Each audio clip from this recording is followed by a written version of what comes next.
A graça e a paz do Senhor Jesus Cristo, amém? Antes da gente meditar na palavra, eu queria cantar com os irmãos um hino, já que eu vou falar sobre isso hoje, sobre a excelência do amor.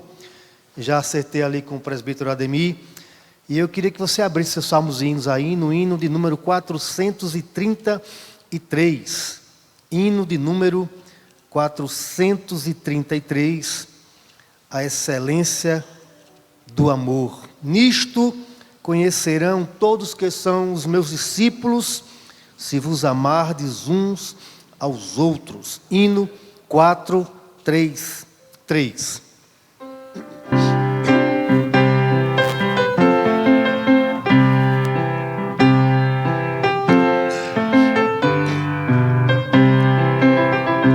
Qual adorno desta vida é o amor, é o amor. A alegria é concedida pelo amor, pelo amor. É benigno, é paciente, não se torna maldizente, não se torna maldizente.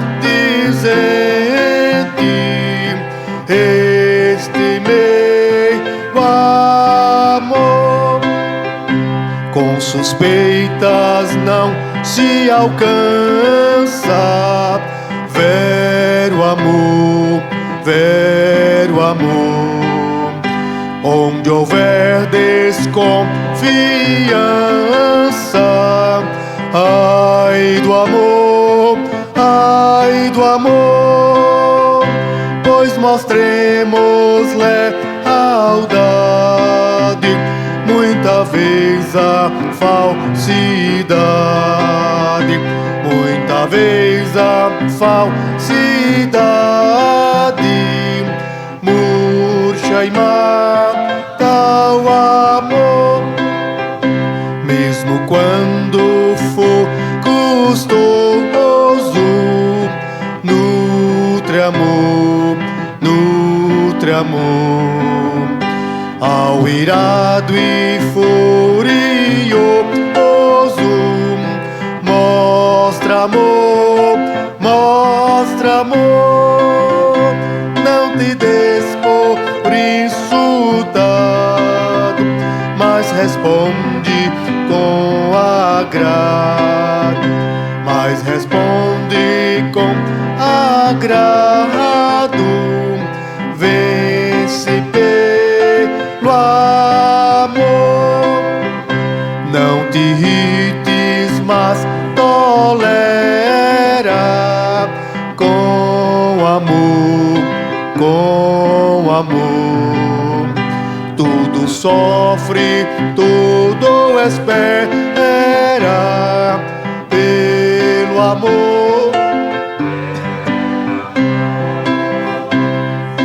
Mentos orgulhosos não convém a criminosos, não convém a criminosos, salvos pelo amor.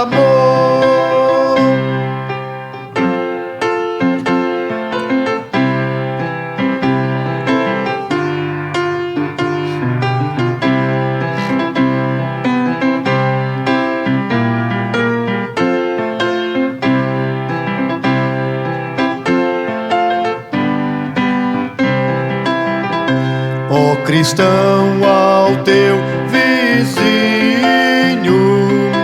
mostra amor, mostra amor.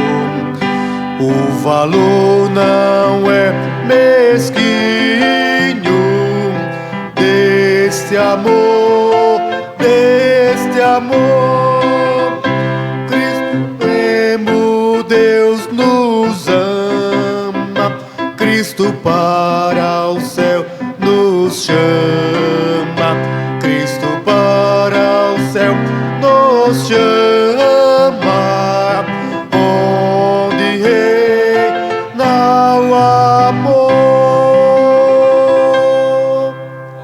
Sarah Calley. Muito bem, meus irmãos. Vamos abrir as nossas Bíblias na primeira carta do apóstolo Paulo aos Coríntios, no capítulo 13. 1 Coríntios, capítulo 13. Nós vamos ler apenas um versículo, meus irmãos. E, na verdade, só a primeira parte do versículo 8, até a vírgula. Do versículo 8 até a vírgula. 13, 1 Coríntios 13, 8 até a vírgula. Diz assim. Vamos ler juntos, né? Porque já que é uma frase tão pequena. Vamos lá? O amor jamais acaba. Essa é uma afirmação bem profunda, porque e bem contraditória à filosofia do mundo, porque o que nós temos ouvido tanto aí, em relação a muitos casamentos, o amor acabou. E a palavra de Deus está sendo enfática em dizer que o amor jamais acaba. E a partir, meus irmãos, desta premissa aqui, desta ideia, nós vamos discorrer algumas coisas sobre o amor no relacionamento de um casal. Da última vez que eu vim aqui compartilhar a palavra de Deus, inclusive peço mil desculpas porque eu confundi os horários e acabei chegando depois e entregando depois. Já falei para o pastor 1000 vezes sobre isso, não é? Hoje o horário está certo, né? Hoje é de 7h30 às 9h, não é? E aí eu realmente peço mil perdão porque eu realmente não gosto de descumprir hora de nada, e se for de culto principalmente, né? Então, meus irmãos, da última vez que eu estive aqui, eu estive falando sobre a pessoa de José, pensando num membro de uma família, não me referindo a um filho, mas a um membro em geral, olhando para a figura de José, a maneira como ele, de fato, se esforçou para preservar a vida da família dele. E nós precisamos preservar o bem-estar das nossas famílias. Nós precisamos guerrear por elas. As mães, os pais precisam lutar pelos seus filhos. Os cônjuges precisam lutar um pelo outro, porque não é fácil. Relacionamento é um negócio difícil, por conta da queda. Mas é difícil. É muito difícil. As influências seculares lá fora tentam desconsiderar tudo aquilo que Deus estabeleceu no que diz respeito à família. E a igreja é a última barreira para a derrocada total da sociedade. A igreja que tem o fundamento da palavra de Deus, que tem os princípios de uma família saudável. É tão bonito quando eu vejo um casal na rua, independente se ele é evangélico ou não, andando de mãos dadas, um homem e uma mulher. Não é? No modelo que Deus estabeleceu em Gênesis ali. E aí eu até faço um desafio, que os casais deem mais as mãos quando andarem pelas ruas, porque é um excelente testemunho, e nós estamos dizendo que homem e mulher ainda dá certo, porque foi Deus que estabeleceu, é um testemunho lá fora, né, nessa caminhada. Portanto, meus irmãos, hoje nós vamos falar sobre o poder do amor no relacionamento conjugal. Um dos maiores desafios da humanidade hoje, aliás, eu acho que ao longo dos séculos, é decifrar o enigma chamado amor. O que você sente, não é, pelo seu cônjuge é o amor? E se é, como é que você sabe disso? Quais são os fundamentos que lhe dão garantia de que o que você sente é o amor e não um interesse? Então nós precisamos captar o que as Escrituras têm para nos ensinar sobre isso daí. Então esse é um dos maiores desafios. Para os filósofos, amor é uma questão de virtude e reflexões éticas. Já para os sociólogos, não passa de uma construção social, essa ideia de amor é uma construção da sociedade. A antropologia tenta explicar as diversas formas de amor nos povos, e a teologia diz que o amor é um dom e um mandamento. Veja, várias ciências, vários conhecimentos, mas nenhum consegue chegar exatamente à profundidade de entender o que é o amor, considerando que a teologia é uma ciência. E quando as ciências não conseguem explicar o amor, resta aos cantores e aos poetas, em tentativa de exprimir em melodias e palavras o que é o amor. Por exemplo, Luís de Camões, escritor português da Renascença, do classicismo português, melhor dizendo, ele compôs um poema que é muito conhecido e ele fala muito de contrariedades, porque ele não consegue no poema dizer exatamente o que é o amor. Ele diz: o amor é um fogo que arde sem se ver, é uma ferida que dói, olha o contrassenso, que dói e não se sente, é um contentamento descontente, é dor que desatina sem doer. Aí ele continua: é um não querer mais que bem querer, é um andar solitário entre gente, é nunca contentar-se de contente, é um cuidar que se ganha e se perder. Veja, pensamentos contraditórios tentando compreender o amor. É querer estar preso por vontade, é servir a quem vence o vencedor, é ter com quem nos mata a lealdade. Mas como causar pode ser o favor nos corações humanos amizade, se tão contrário a si mesmo é o amor? Veja que nem com a poesia Camões conseguiu dizer: o amor é isso. Ele fica dizendo em pensamentos contraditórios. Porque de fato, meus irmãos, o amor, de acordo com o que as Escrituras nos ensinam, é algo divino. Se o amor não permeasse a sociedade, isso é fagulha divina no meio dos homens, toda essa sociedade já tinha chegado ao ápice da sua autodestruição, porque ainda existe o amor permeando. Mas o que é o amor? João vai dizer que Deus é amor. Deus é amor. Jesus vai dizer que seus discípulos só poderão ser reconhecidos de fato que são discípulos de Cristo se amar. Às vezes a gente vê tanto pragmatismo, é tanta eficiência, tanta competência, tanta produtividade, tantas essas coisas sendo realizadas e feitas, mas aonde se encaixa o amor?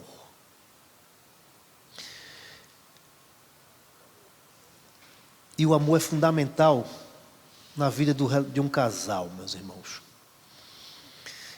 Esse texto que nós citamos apenas uma frase dele, está no capítulo de 1 Coríntios 13, onde o objetivo ali desse capítulo 13 era falar do conflito que havia dentro da igreja de Corinto. Os irmãos estavam brigando para saber quem era mais importante na igreja, se era quem falava língua estranha, se era quem profetizava, se era quem tinha dons de milagres. Havia uma preocupação nesse sentido. O texto fala diretamente sobre isso, mas ele não se reduz a isso, porque os princípios aqui envolvidos, ele se expande para outros setores.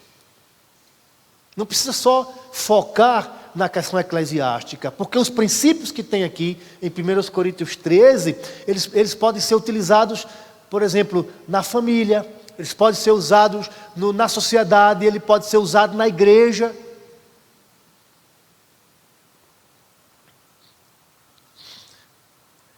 E a primeira lição que nós captamos aqui é que sem o amor, nenhum relacionamento faz sentido.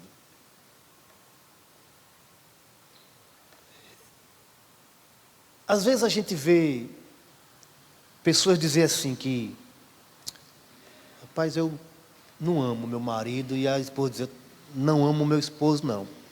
Estou aqui para cumprir minha obrigação. Quantas vezes eu já ouvi insinuações desse tipo? Que prisão, não é? Será se Deus se satisfaz com um pensamento ou um sentimento deste?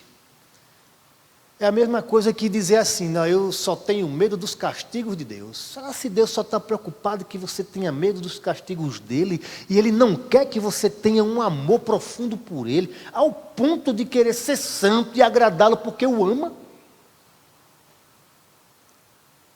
Em saudosa memória, ela morreu crente, minha avó, mas ela sempre dizia isso para mim, eu só tenho medo dos castigos de Deus. Aí morreu crente, graças a Deus. Mas quantas pessoas? E não à toa, meus irmãos, que muita gente fica deteriorando o casamento. Por exemplo, tem gente que... Vocês com certeza já viram isso daí. Ei, vai se enforcar, né? Está indo para a forca. Olha. E pasmem. Essa mentalidade mundana, secularizada, está penetrando os arraiais cristãos. Mas o que é que foi que Deus disse lá em Gênesis? Primeiro no versículo 31 do capítulo 1, que depois que ele criou tudo, inclusive o homem, disse que viu Deus tudo quanto fizera e eis que era muito bom, ponto. Aí ele olhou para o homem e disse, não é bom que o homem esteja sozinho. Não é bom o homem estar só. Deus mesmo está dizendo que a vida a dois é algo bom. E quero dizer que os jovens que estão aqui, gente, casamento é uma bênção. Agora tem que ser no modelo bíblico. Entendeu? Já estou há 25 anos casados, 28 de convivência, com a minha esposa que está ali sentada, já passamos poucas e boas, mas é a minha companheira que vamos até o final da vida, até o final, mesmo com toda a batalha. Mas Deus disse que o casamento é algo bom, então quer dizer, os jovens se animem para casar. E orem pelo meu garoto, eu tenho um rapaz de 22 anos, estou doido para arranjar uma namorada para ele, mas ele é muito tímido, Casamento é uma bênção. Primeiramente porque foi Deus quem disse. Está lá em Gênesis capítulo 2, você vê depois do 18, né? Acompanhe, olha só o que tem, Gênesis capítulo 2, versos de 18 a 25. Olha só. Disse mais o Senhor Deus, não é bom que o homem esteja só, far-lhe-ei uma auxiliadora que lhe seja idônea. Então o Senhor Deus, havendo pois o Senhor Deus formado da terra todos os animais do campo e todas as aves do céu, trouxe ao homem para ver como esses lhe chamaria. E o homem, e o nome que o homem lhe desse, todos os seres viventes, esse seria o nome dele. Deu o nome, o homem, a todos os animais domésticos, aquela coisa toda, 21. Então o Senhor, mas não tinha, né, para o homem, todavia não se achava uma auxiliadora que lhe fosse idônea. Deus já fez o homem com sentimento de solidão.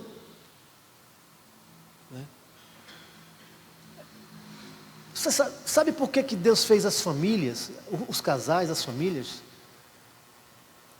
Porque Deus sabia que as cidades iam se multiplicar, e quanto maior as cidades, quanto mais gente, mais indiferente se é. E a família é o nosso recanto de saúde mental, emocional. Pode todo mundo aprontar lá fora na sociedade, mas um pai chega e recebe um abraço de um filho, a mãe recebe um abraço de um filho. Por isso que o inimigo age vorazmente para até este ponto que chamado família seja deteriorada, porque vai ficar um vazio na alma dos homens. Por isso que a igreja, ela tem que combater, ela tem que defender esse lugar onde nós podemos encontrar o amor e a paz que é na nossa família.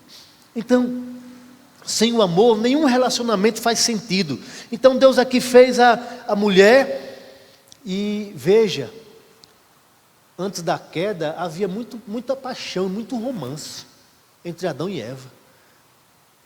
A primeira coisa que Adão falou para Eva foi um poema. Esta é osso dos meus ossos e carne da minha carne. Olha que sentimento de profundeza que Adão tinha para com a sua mulher Eva. Olha que coisa profunda. Já naquela época, o romantismo estava no ar, no Éden. Quantas vezes a gente vê aí as indiferenças conjugais? Não foi isso que Deus... Não, Deus estabeleceu o afeto para o casal. David Merck,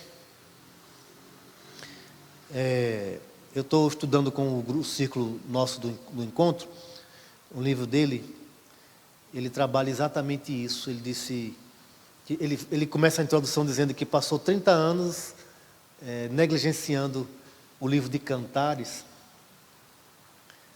porque a gente tem o costume de espiritualizar o que já está espiritualizado. Aquele livro, meus irmãos, ele fala de afeto entre um homem e uma mulher mesmo. Entre o marido e a mulher. Entre o rei e a sulamita. Se você observar, depois você vê em casa, o primeiro versículo diz, Cântico dos Cânticos de Salomão, e o versículo 2 é, beija-me como os teus beijos, porque é melhor do que o vinho. Nesse livro ensina até o marido a abraçar a esposa. Deus se ocupou um livro inteiro, só para tratar do afeto de um homem e de uma mulher. Por quê? Porque Ele criou lá no Jardim do Éden, Adão e Eva, para que os dois fossem uma só carne.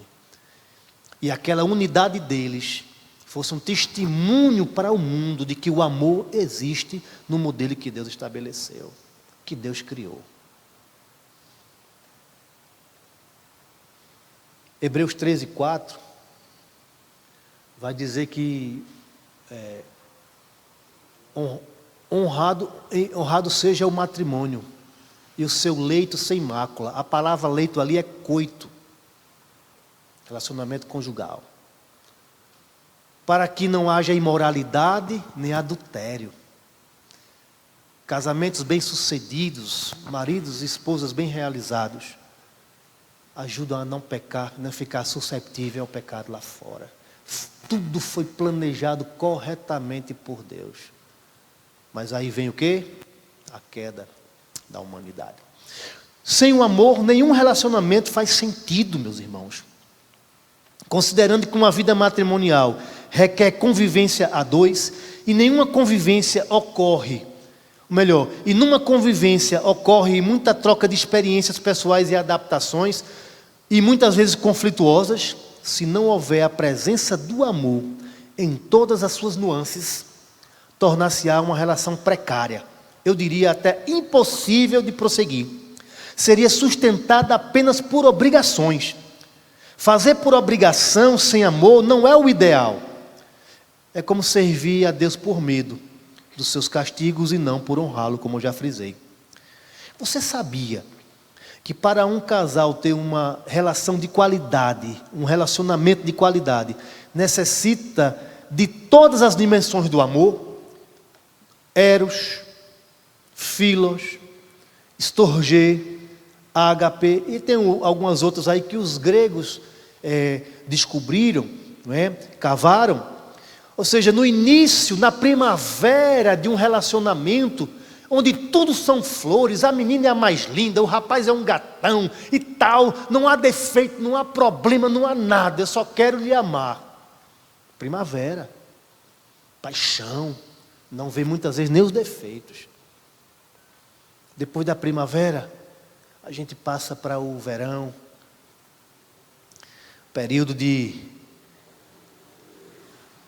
calor, mas às vezes chuvas torrenciais aparecem, quando não se espera. Depois chega ao outono, começam as folhas caírem, o vento frio, até que chega o inverno, os filhos vão embora, fica o casal sozinho novamente. E é preciso saber passar por cada uma dessas fases. A lei da gravidade vai chegar para todo mundo. Quem era bonitão vai continuar bonito, mas com ruga,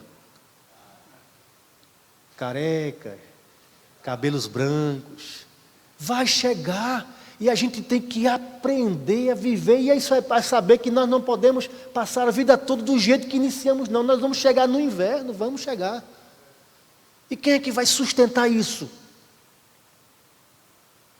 Deus. O amor, o compromisso com a aliança que foi feita.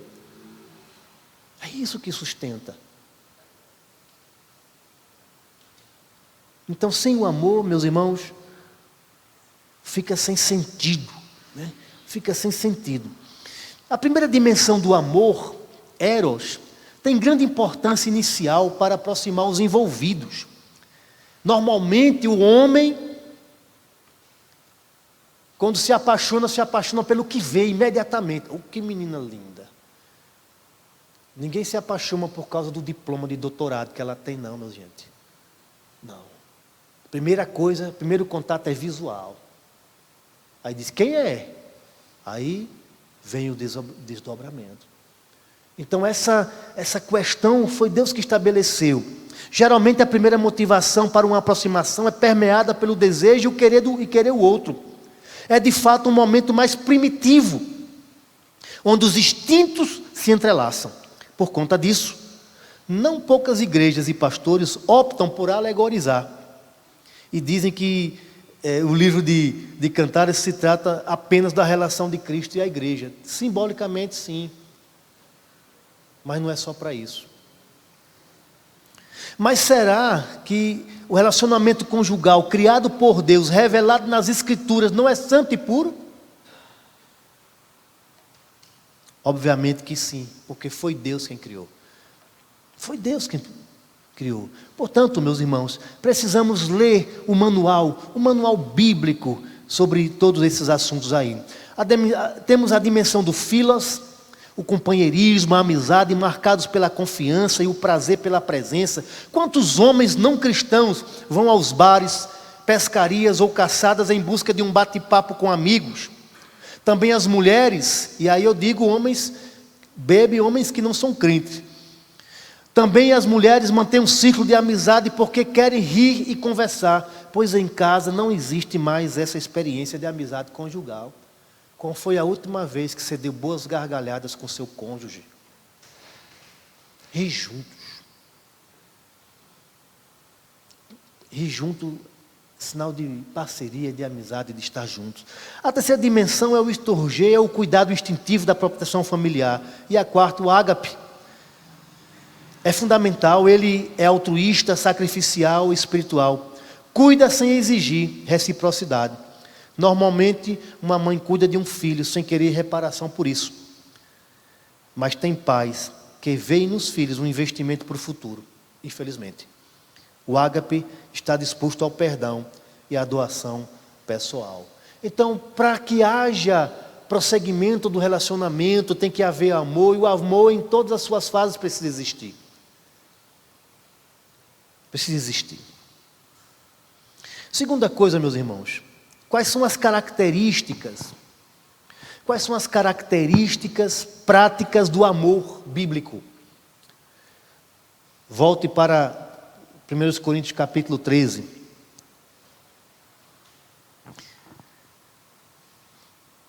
Do verso 1, nós já vimos que do verso 1 ao verso 3, se não tiver amor, nada faz sentido. Você pode ter a maior competência comunicativa.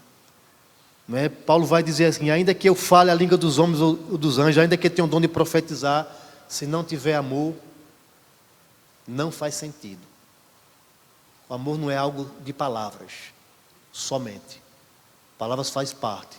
Não adianta dizer que ama apenas de palavra. É preciso ter ações práticas que exatamente explicam e justificam o amor. Primeiro, ele vai dizer, no versículo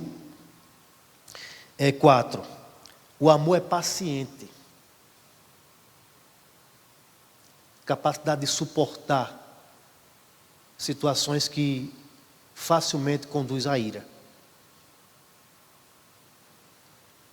Às vezes, por exemplo, no começo, pode ser, não é o caso de todo mundo, né? Às vezes as nossas esposas podem não saber cozinhar no início, aquela comidinha boa que você gostaria, aí você vem com o feijãozinho de manhã, e você tem que ter paciência, porque ela está fazendo o melhor para você e vai chegar lá, aí fica, não, o feijão de manhã era melhor. O amor é paciente, meu irmão. O amor é paciente. Também ele diz aqui, o amor é benigno, e aí o ser benigno está entrelaçado ao paciente, porque ações de benignidade são reflexos dessa paciência. O amor é benigno. O amor não arde em ciúmes, e aqui tem a ver com insegurança e medo. E João vai dizer que o verdadeiro amor lança fora o medo. Percebe? A pessoa que está do seu lado, ele oferece segurança. Você não tem medo. Se ela está longe dos seus olhos. Paciência, benignidade. Aí Paulo também continua descrevendo aqui, não se ufana, não se ensoberbece. Marido não é para se achar maior do que a esposa, nem esposa maior do que marido, não importa o tamanho da sua conta bancária, até porque a conta é uma só, meu irmão. Esse negócio de conta, cada um tem a sua, não sei quem inventou isso não. A bronca é junto. Se lucra, lucra juntos. Se tem prejuízo, é junto. É ou todo mundo no sol, ou todo mundo na chuva. É assim que é. Não se conduz inconvenientemente, não procura seus próprios interesses, não se exaspera e não se ressente do mal. Não se alegra com a injustiça. Agora imagine tudo isso se você canalizar para dentro do seu lar, da sua família. Será que tem relacionamento conjugal que não presta atenção nessas coisas? Gente, tem. Pode não ser serem níveis elevados, mas tem. Tem casais que concorrem um com o outro dentro de casa.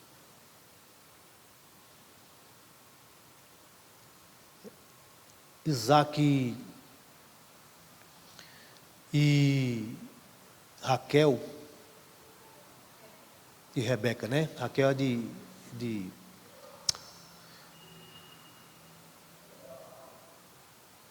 um ficava do lado de Jacó, a mãe, e o pai ficava do lado de Esaú. Resultado disso, os irmãos se odiavam. É preciso atentar para os devidos cuidados sobre isso daí. Atentar para isto. Não se conduz inconvenientemente, não procura seus próprios interesses, não se exaspera, não se ressente do mal, não se alegra com a injustiça, mas regozija-se com a verdade. Aí vem a parte mais difícil. Tudo sofre. Tudo sofre. Tudo crê. Tudo espera. Tudo suporta. Se no seu casamento tem amor,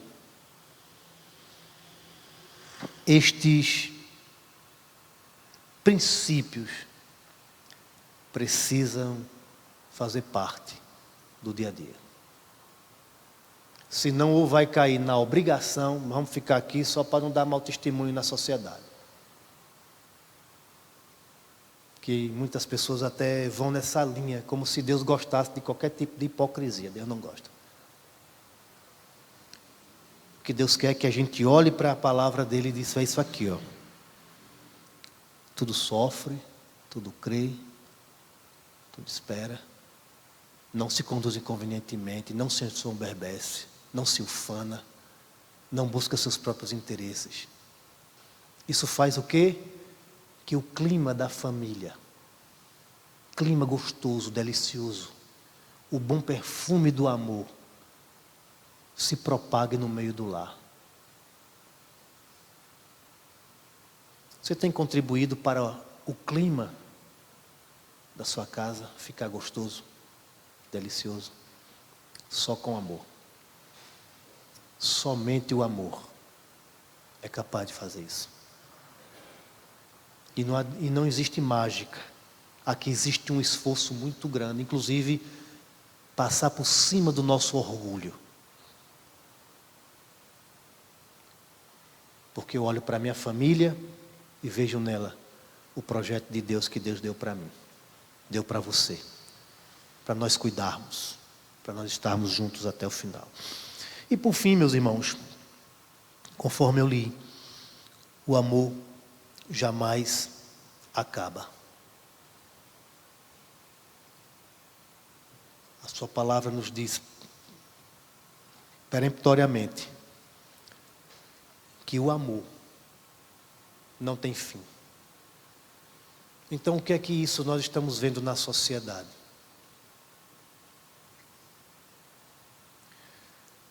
Reflexos, meus irmãos, de uma humanidade caída.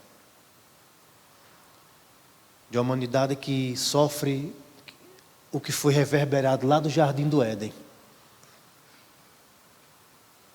O mesmo Adão que disse: essa é osso dos meus ossos e carne da minha carne, foi o mesmo que disse para Deus: a mulher que tu me deste, depois que caiu.